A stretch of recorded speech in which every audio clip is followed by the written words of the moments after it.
राम राम जी। सभी भाई बहनों को राम राम। मैं हूं बाबा रामदास और आप देख रहे हैं स्लो जिंदगी और बाबा की खरी खोटी। बिहार चुनाव के रिजल्ट के बाद जरा आइए राहुल गांधी और उनकी पॉलिटिक्स और उनके साथ अखिलेश और तेजस्वी, इन दो लोगों की पॉलिटिक्स पर जरा एक छोटी सी चर्चा कर लेते हैं। जब काउंटिंग चल रही थी तो एक समय ऐसा आ गया था कि कांग्रेस सिर्फ एक सीट पे आगे रह गई थी, किशनगंज। बाकी 10-12 सीटें ऐसी थी जिस पे वो आगे पीछे कर रही थी। फिर वो कभी सीटें कभी 3 हो जाती थी, कभी 4 हो जाती थी, 6 हो जाती थी, 5 हो जाती थी।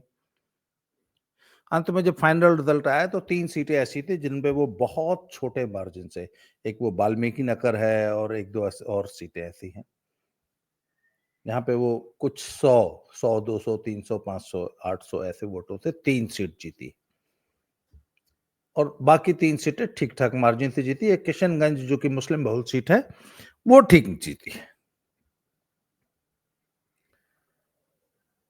अब सवाल ये उठता है कि राहुल गांधी ने 16 दिन की जो वोट अधिकार यात्रा निकाली, वोट चोरी चिल्लाते रहे, अब तक चिल्ला रहे हैं वोट चोर गति छोड़ वोट चोर। इसका मतलब वो मुद्दा बिहार में बिल्कुल नहीं चला। अच्छा, ये बात हमारे जैसे लोग तो जो थे वो 2 महीने से कह रहे हैं। हम तो जब बिहार घूम के आए थे हम तो तब से बोल रहे हैं कि भैया बिहार में ना एसआईआर कोई मुद्दा है ना वोट चोरी कोई मुद्दा है, इसके बावजूद वो उसको लेके उड़ रहे थे। चलिए, अखिलेश सॉरी राहुल तो उड़ रहे थे तो उड़ रहे थे। मुझे आज तक ये भी समझ नहीं आया कि तेजस्वी को वो लाइन लेने की क्या जरूरत थी और वोट अधिकार यात्रा में तेजस्वी क्यों शामिल हुए और उन्होंने स्टीयरिंग, उस यात्रा का स्टीयरिंग राहुल को क्यों थमा दिया। जब हमने वो वोट अधिकार यात्रा कवर की तो हम रैली स्थल पे नहीं जाते थे, रैली के बाहर क्या चल रहा है। तो एक जगह हम बैठ के चाय पी रहे थे तो वहां पे 4-5 गाड़ियां वोट अधिकार यात्रा का बैनर पोस्टर लगा के खड़ी थी, झंडा पंडा, हर एक में 4-4, 5-5 लोग बैठे हुए थे। तो वो जो 5 गाड़ियां जो व्यक्ति लेके आया था वो भी वहां बैठा था, तो हम लोग उससे बतियाने लग गए। तो मैंने पूछा क्या सिस्टम भैया इन्होंने। बोले भैया 2500 रुपया प्रति गाड़ी हम दिए हैं। वो व्यक्ति 5 गाड़ियां लेके आया था अपनी फंडिंग से, खुद की फंडिंग से। 5 गाड़ी, हर गाड़ी में 500 रुपया दे के 5-5 आदमी। एक गाड़ी में उसके अपने कुछ समर्थक थे। 4 गाड़ियों में जो 5-5 लोग बैठे थे वो सबको 500-500 रुपया दे के लाया था। शाम को दारू मुर्गा खाना पीना, 2500 रुपया प्रति गाड़ी। इस प्रकार की हर स्टेशन पे जहां उनकी यात्रा आती थी 100, 200, 300 गाड़ियां होती थी। अब देखिए 100-300 गाड़ियां अगर कहीं हो जाएंगी तो ठीक ठाक भीड़ दिखाई देने लगती है। इसके अलावा हमने और वो सीपीआई एमएल और सीपीएम सीपीआई इनके कार्यकर्ताओं के भी काफी झंडा बैनर देखे, वो भी इसमें पार्टिसिपेट कर रहे थे। अर्थात महागठबंधन के जो बाकी घटक दल थे, परंतु सबसे कम एफर्ट, सबसे कम पार्टिसिपेशन कांग्रेस का था और सबसे ज्यादा संसाधन झोंक रखे थे तेजस्वी जी ने। आरजेडी, ललटेन छाप। नतीजा क्या हुआ? नतीजा जो हुआ आपके सामने है। 25 सीट आरजेडी, 5 सीट कांग्रेस।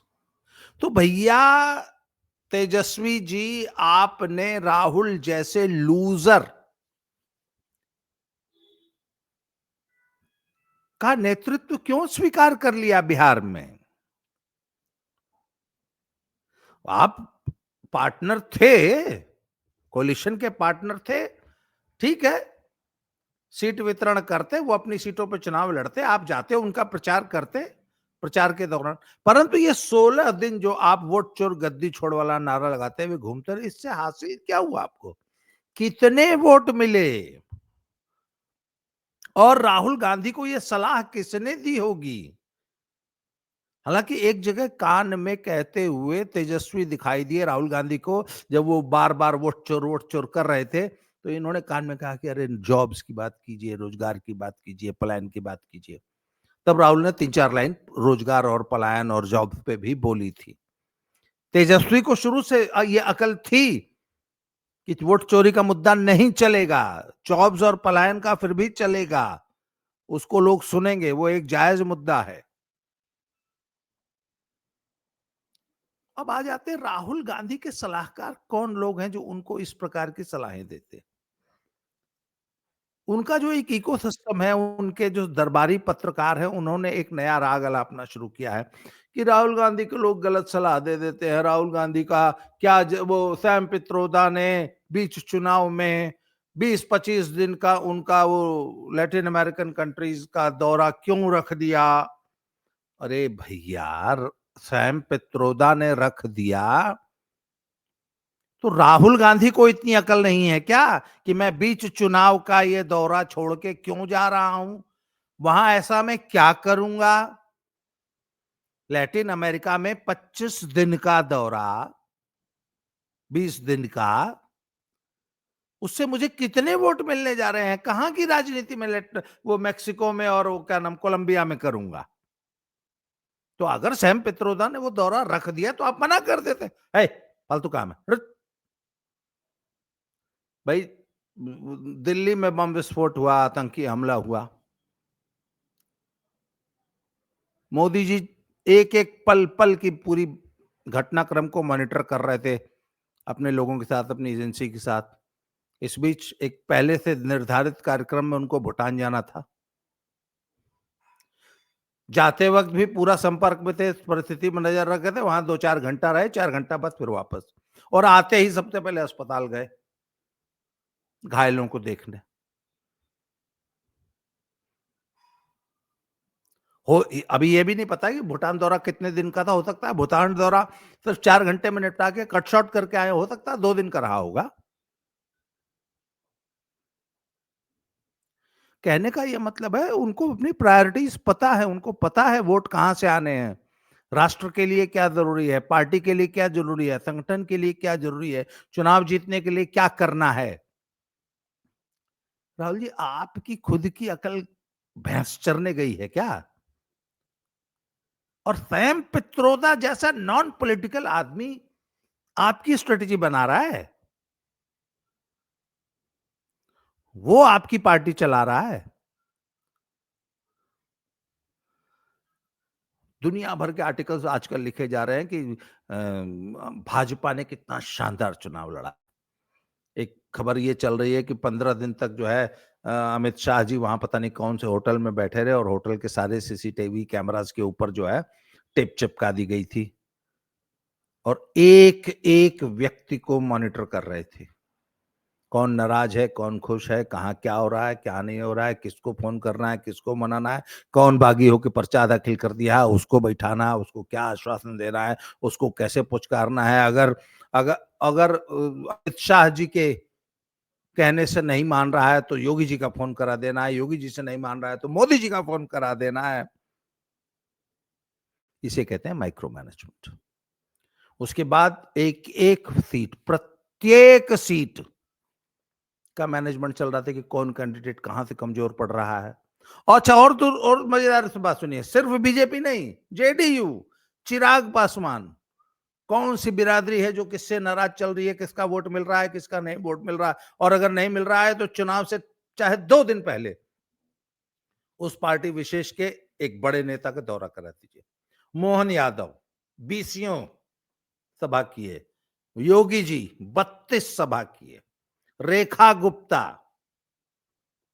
इसके अलावा अन्य ओबीसी लीडर्स,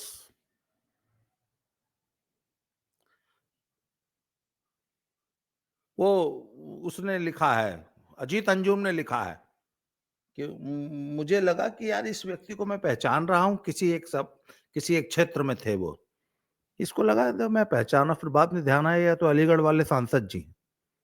गए, इनसे दुआ सलाम हुई तो उन्होंने बताया मैं तो 1 महीने से यहीं हूँ। अलीगढ़ का सांसद उस विधानसभा में 1 महीने से डेरा डाले हुआ था और दिन-रात काम कर रहा था। एक उसके ज़िम्मे सिर्फ 1 विधानसभा थी। तो अकेला तो रहा नहीं होगा, पूरी टीम लेके आया होगा। और ऐसा भी नहीं कि सिर्फ एक ही सांसद उस विधानसभा में रहा होगा। ऐसे 4-5 ठो नेता रहे होंगे। इसके अलावा अलग-अलग जाति के, अलग-अलग वर्गों के अलग-अलग नेता जो विज़िट कर रहे थे। आखिर योगी जी ने जो 32 सभा की, तो कुछ प्लानिंग के तहत ये तो लगाई गई होगी कि कहाँ कौन-सा आपका, कहाँ नाथ संप्रदाय के आपके फॉलोवर्स हैं, कितने हज़ार हैं, कितने लाख हैं। वहाँ आपकी सभा है, राजपूत जो हैं वहाँ कितने हैं, उनकी सभा है। कौन कहाँ से नाराज़ है। इसके बाद स्थानीय मुद्दे, कौन से मुद्दे हैं जिन पे वोट मिलेगा, जिनसे पब्लिक कनेक्ट करती है। आज तक राहुल गांधी को यही समझ में नहीं आया कि नोटबंदी और जीएसटी बहुत पुरानी बात हो गई। राफेल वाफेल चौकीदार चोर है, अडानी अंबानी। आज तक ये व्यक्ति अडानी अंबानी का राग अपने से बाज नहीं आ रहा है कि जब आप रील बनाते हैं, जब आप मीम बनाते हैं, तो पैसा अडानी की जेब में जाता है।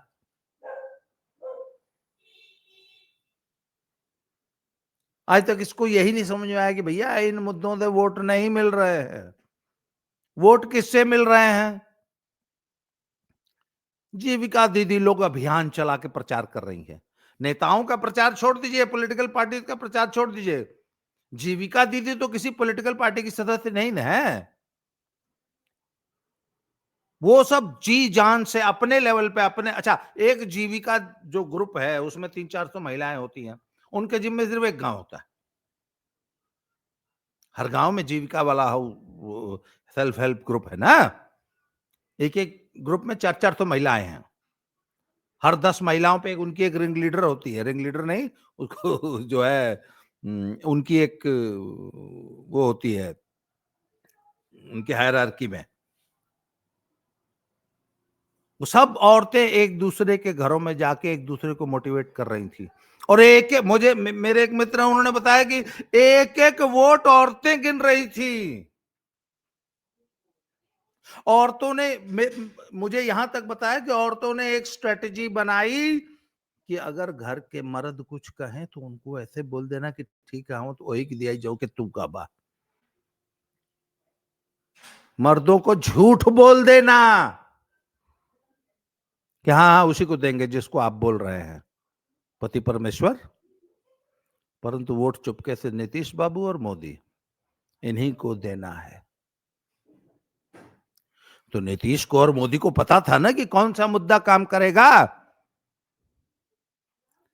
राहुल जी, आपकी अकल क्या मतलब भैंस की तरह घास चरने गई है?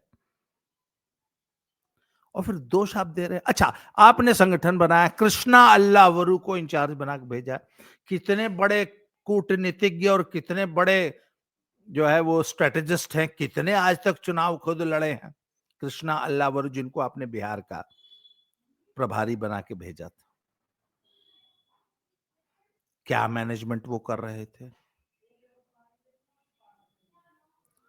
और अब, अच्छा, हम तो डे वन से बता रहे थे कि बिहार में कांग्रेस का न तो कोई संगठन है, न कोई वोट बैंक है। जो थोड़ा बहुत मिलना है वो आरजेडी की कृपा से, महागठबंधन का सदस्य होने के नाते जो थोड़ा बहुत वोट ट्रांसफर हो जाए। अच्छा, मुस्लिम वोट पे आ जाइए। ओवैसी को मुद्दा मिल गया और उसने वो मुद्दा भुना लिया। 5 सीट एकदम ठसके से जीता है, छठी बहुत क्लोज मार्जिन से आ रहा है और 20 सीटों पे आपको बुरी तरह डैमेज किया महागठबंधन को। क्यों? उसने उसने मुद्दा ढूंढ लिया था कि 2.5% वाले जो ना उप मुख्यमंत्री बनेंगे, 6-8% वाले मुख्यमंत्री बनेंगे, हम लोग क्या साला दरी बिछाएगा। और कल तो उसने ललकार के कहा है, आ रहा हूं बेटा यूपी। यूपी में भी सेम यही मुद्दा चलेगा। और सुनिए, कितने यादव एमएलए जिता के लाए हैं तेजस्वी,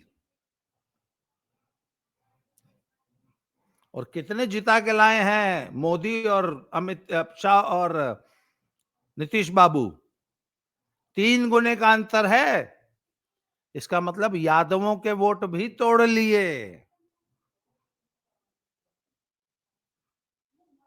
एक सासाराम एक बेल्ट है, सासाराम एक जिला है। जब आप बनारस से आगे जब गया की तरफ बढ़ते हैं टुवर्ड्स कैलकाटा, जो मेन रोड है गोल्डन क्वाड्रिलेटरल वाला, उस पे सासाराम जिला पड़ता है। जब आप रेलवे की मेन लाइन उससे कॉर्ड लाइन से जाते हैं वाया गया होते हुए हावड़ा, उस पे भी सासाराम स्टेशन पड़ता है। वो सासाराम जिले में 5-6 सीटें हैं। 5-6 सीटों पर कांग्रेस का बहुत अच्छा वोट है, बहुत अच्छा संगठन है। सासाराम सीट है, वहीं बगल में एक चेनारी सीट है, एक और सीट है, उसमें बहुत अच्छा लड़ रहे थे वहां के लोकल नेता। अंत में वो दोनों सीटें हार गई कांग्रेस। कांग्रेस के कितने बड़े नेता उन सीटों को, अगर माइक्रो मैनेजमेंट जैसे अमित शाह कर रहे थे पूरे चुनाव का, जैसे एक एक सीट पे किस नेता को, तो कम से कम 10 सीटें ऐसी थीं जिसपे कांग्रेस, अगर कांग्रेस का बड़ा नेतृत्व, ऊपर वाला नेतृत्व अगर जोर लगाता तो वो सीटें जीती जा सकती थी। कितनी सभाएं की चेनारी में और सासाराम में राहुल गांधी के परिवार ने या कांग्रेस के बड़े बड़े नेताओं ने। ऐसी बात नहीं है कि कांग्रेस के पास बड़े नाम नहीं है। क्या कर रहे थे भैया पूरे चुनाव भर? पूरे चुनाव में सिर्फ 2 बार राहुल गांधी बिहार आए और 2-2 सभाएं। एक बार पिंकी जिज्जी आई या 2 बार आ गई होगी। कौन सा चुनाव लड़ रहे थे भैया? फिर कहोगे वोट चोरी हो गया। अपने तो डूबे सनम, तेजस्वी बेचारे को और ले डूबे। और अब अखिलेश को लेकर डूबेंगे, मैं आज बता रहा हूं। इसलिए भैया अखिलेश जी सावधान रहिए।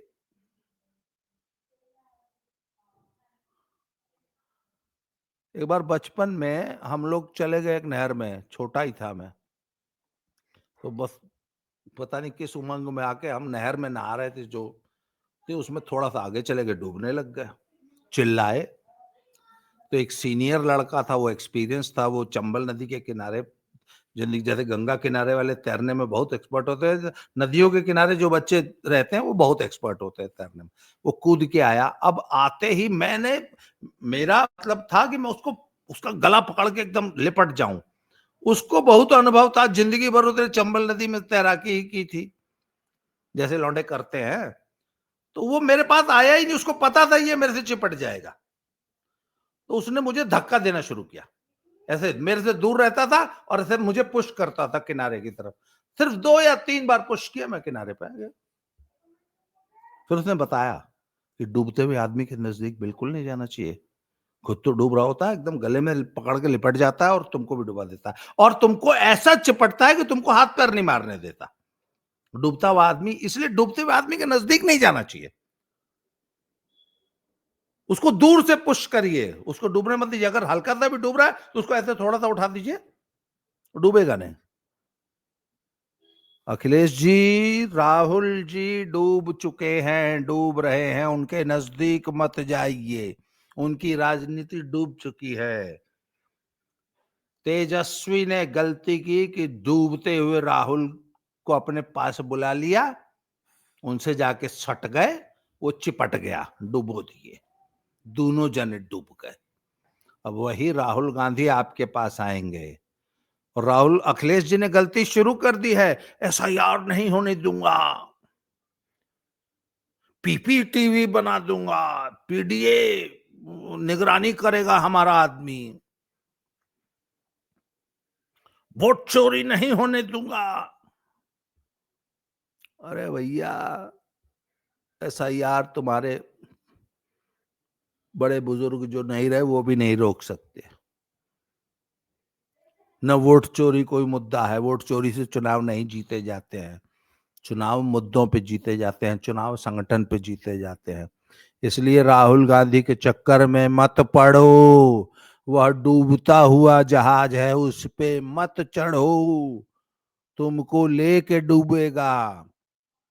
उसके मुद्दे को लेके मत उड़ो।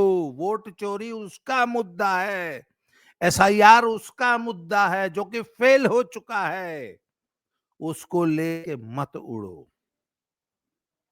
और जो इस प्रकार की लफाजी जो पॉलिटिकल पार्टियां करती है ना, पब्लिक ध्यान नहीं देती है, पब्लिक जानते हैं कि सरवा, पब्लिक को इतना बेवकूफ मत समझिए जितना आप लोग समझ रहे हैं कि कुछ भी झूठ बोल देंगे थक जाएगा, पब्लिक झांसे में आ जाएगी और वोट दे देगी। हमने कह दिया वोट चोरी हुआ था, हरियाणा में वोट चोरी हुआ था, हमारा पब्लिक सब जानती है। और जब असली वोट चोरी होती थी पब्लिक वो भी जानती है। जब तुम्हारे बाप लोग बूथ कैप्चरिंग किया करते थे, जब बैलेट बॉक्सेस में स्याही डाल दी जाती थी, जब बैलेट बॉक्स तालाब में और कुआं में इनार में फेंक दिया जाता था या उसमें पानी डाल दिया जाता था, वो सब वो जनता भूली नहीं है। जनता अच्छी तरह जानती है कि वोट चोरी तुम और तुम्हारे बाप लोग कैसे करते थे। इसलिए ये मुद्दे नहीं चलेंगे। असली मुद्दे निकाल के लाइए, जैसे ओवैसी लेके और आ रहा है ओवैसिया। ओवैसी ने बिहार फतह कर लिया, 5 सीट जीता है और कम से कम 15 पे तुम लोगों को डुबोया है। आएगा यूपी में और सिर्फ इसी मुद्दे पे आएगा कि खाली तुम ही सलत, तुम ही कहें, तुम ही वोट, तुमको ही सीएम बनना है। हम लोग क्या यहाँ घास छीलने के लिए आए हैं?